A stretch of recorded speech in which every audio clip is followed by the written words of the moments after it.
Judiciary and Foreign Affairs Committees. So, Congressman, I know you've talked about this, you've thought about this, but I want to ask you about Andrew's latest reporting here for the K-File. But first, how do you plan to vote on this impeachment inquiry into President Biden if the House Rules Committee does move it forward tomorrow? Erin, I'm struggling right now, I have to tell you. On the one hand, I have come out strongly and said that there is no direct evidence linking President Biden to the activities of Hunter Biden. And I have, at the same time, the White House recently sent a letter after these committees issued subpoenas to the White House. The White House sent a letter back and says, you haven't held an impeachment inquiry vote yet, and we're not going to give you any records until you pass an impeachment inquiry. I think that is an absolutely wrong position, and it's a delay tactic which would necessitate Congress going to the courts and having the courts enforce the subpoena. So I wish the White House hadn't done that. I don't think there is direct evidence. I'm struggling, and I want to read the resolution before making a final decision on whether to vote for it or not. So just to, and it's interesting because I understand what you're talking about of the process and they're handling it. You've got frustration, but focusing in on the facts that you say that at this point you haven't seen any evidence of facts that would link those two things together. A week ago, the Speaker Johnson made clear that he is all in on moving forward with this impeachment inquiry because of the facts. Here's what he said.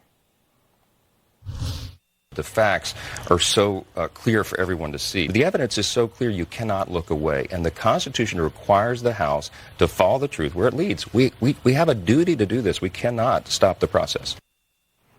Well, of course, he can stop it. I mean, he's the Speaker, right? But what he's doing, as Andrew pointed out in the K-File reporting, Congressman, as you know, is exactly what he said in 2019 with President Trump was such a threat to the entire country. Let me just replay that.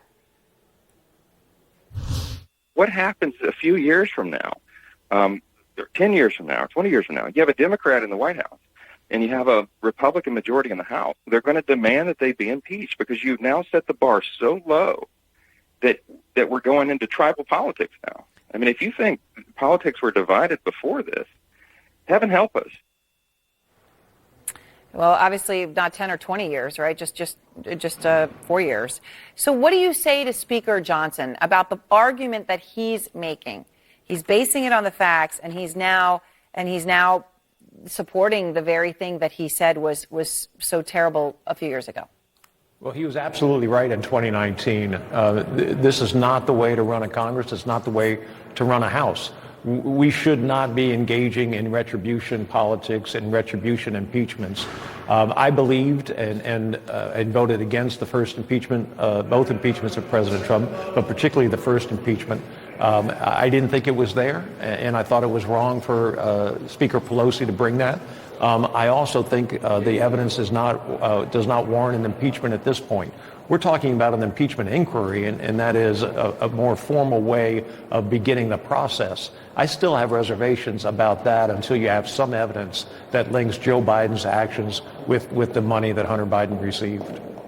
Yeah, well, it does seem you end up in a cycle, right, where one party gets power, they impeach the other. Then that seems to be the only way that anybody would be spending their time, which, of course, is not good for the country. All right, thank you very much, Congressman. I appreciate your time. Always good to talk to you. Thank you.